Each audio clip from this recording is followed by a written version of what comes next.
यहां बैठे हैं और यहां तकरार दो पक्षों के बीच इसको लेकर हो रहा है कि क्या भारत का एक पक्ष मुसलमानों के अधिकार को छीन लेगा, क्या भारत का एक पक्ष मुसलमानों को कहीं ना कहीं डरा रहा है, क्या मुसलमान आज भारत में सिमट कर रह रहा है।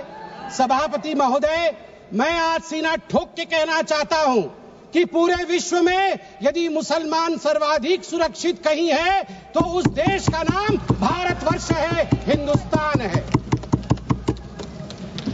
मैं एक छोटी सी कविता पढ़ना चाहता हूं गया प्रसाद शुक्ल स्नेही जी का।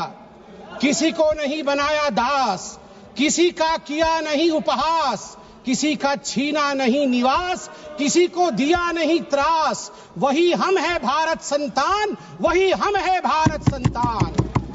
किसी का कुछ छीना नहीं है, हमेशा दिया है। जो शरणार्थी बन के आया है उसको गले से लगाया है। और केरल की बात हो रही थी, मैं धन्यवाद देता हूं केरल की भूमि को, प्रणाम और वंदन करता हूं केरल की भूमि को। वहीं से आदि शंकराचार्य जी भी आए और केरल की भूमि में कोडंगलूर तालुक के मेथला गांव में स्थित है भारतवर्ष की पहली मस्जिद चेरामल जुमा मस्जिद।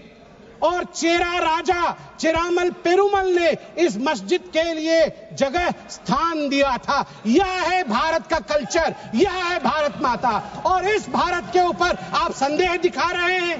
क्या स्थिति है आज वक्फ को लेकर इस्लामिक देशों में?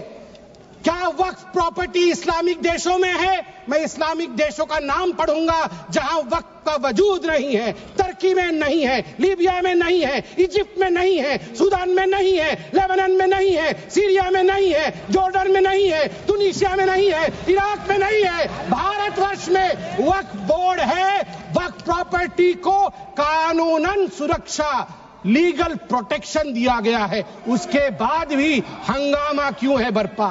उसके बाद भी हंगामा क्यों है बरपा? मैं पूछना चाहता हूं, क्या गुनाह है मोदी जी का? क्या गुनाह है हमारा? हमारा गुनाह सिर्फ इतना है कि हम सबका साथ चाहते हैं, हम आगा खानियों का साथ चाहते हैं, हाँ हम बोरा समाज का साथ चाहते हैं, हम पसमंदा समाज का जो पिछड़ा वर्ग है मुसलमान समाज में उसका साथ चाहते हैं, हाँ हम चाहते हैं महिलाओं का रिप्रेजेंटेशन और प्रतिनिधित्व हो। क्या ये गलती है? क्या मोदी जी गलती कर रहे हैं? आप बताइए। हम सबका विकास चाहते हैं, हम चाहते हैं वक्फ औलाद के अंतर्गत जब आपकी फैमिली लाइन समाप्त होती हो उस समय अगर एक बेवा हो, उस समय यदि तलाकशुदा महिला हो, उसको नजरअंदाज करते हुए किसी भी कीमत पर प्रॉपर्टी जो है वो वक्फ पे पास नहीं जानी चाहिए।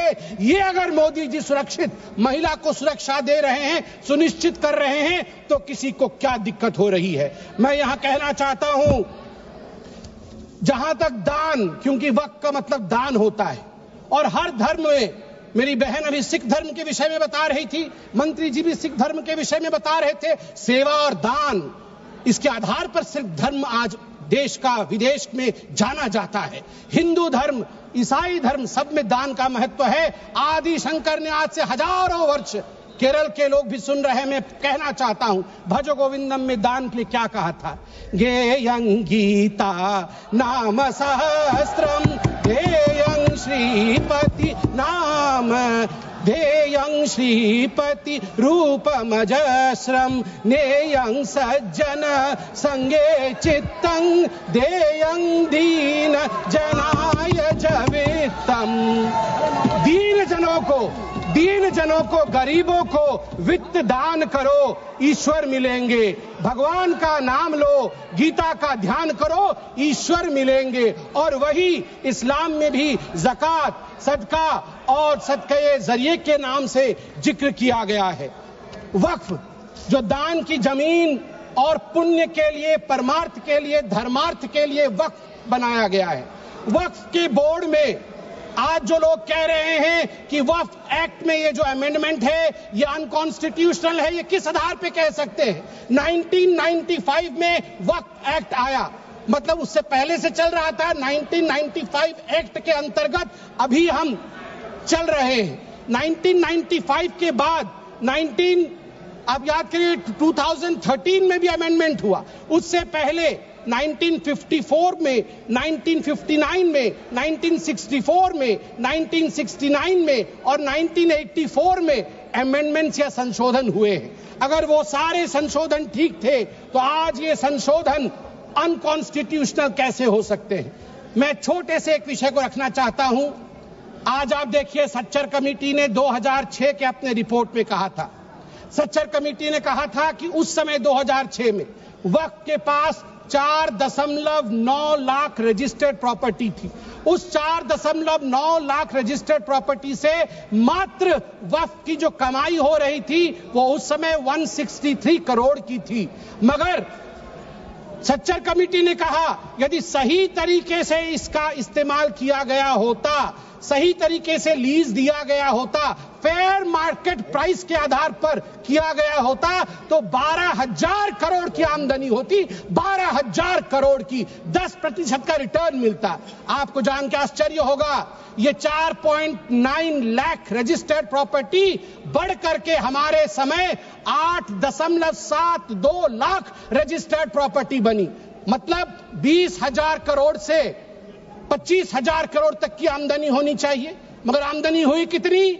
2019 से 2021 के बीच में 166 करोड़ और 2025 में आपको जान के आश्चर्य होगा, अभी माननीय गृह मंत्री जी ने बताया लीज रिकॉर्ड 0 और आमदनी 9.92 करोड़ रुपए मात्र।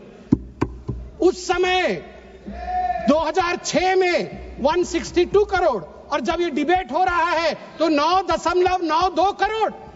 प्रॉपर्टी डबल हो गई मगर पैसे घट गए।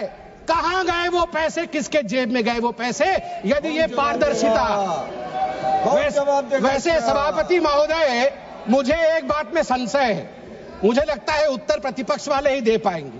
आज बड़ी चर्चा हुई है, आज चर्चा में कहा गया कि सबसे ज्यादा जमीन 3 ऐसे शख्सियत है उनके पास है, रेलवे के पास, आर्मी के पास, वो देश की जमीन है, और उसके पास वक्फ बोर्ड की जमीन है। मगर मुझे इसमें संशय है, मुझे लगता है तीसरे नंबर की जमीन तो किसी परिवार के बोर्ड के पास है। अगर सही से देखा जाए, आप ध्यान से देखिए, एक परिवार का बोर्ड है, अरे है एक परिवार का बोर्ड, उसके पास हो सकता है इससे अधिक जमीन निकले। सभापति महोदय, घंटी तो उनकी बजनी चाहिए, आप हमारी मत बजाइए। सभापति महोदय, मैं आपको अरे मैं किस परिवार के बारे में बोल रहा हूं, आप क्यों विचलित हो रहे हैं? वो उधर हैं, उधर हैं। अब आप चिंता मत करें, उधर हैं, आपको नहीं। हाँ, उधर उधर उधर आप भी जानते हैं किधर हैं, उधर हैं। चलिए आप वक्फ पे आइए। देखिए, वक्फ जो ये संशोधन हुए हैं, इसमें एक बहुत महत्वपूर्ण प्रावधान है कि लंबे पेंडिंग लिटिगेशंस ये नहीं होने चाहिए। मैं आपको एक आंकड़ा देता हूं, लंबे समय तक चल रहे कानूनी मुकदमे जो पेंडिंग लिटिगेशंस 2013 में 10,380 केसेस थे, जो 2025 में बढ़ करके 21,618 केसेस हो गए। अनाधिकृत घुसपैठ, एनक्रोचमेंट, ये सुनिएगा सभापति महोदय और सभी सदस्यों को कहूंगा, वंशी पोर्टल में टोटल एनक्रोचमेंट के केस 58,890 है।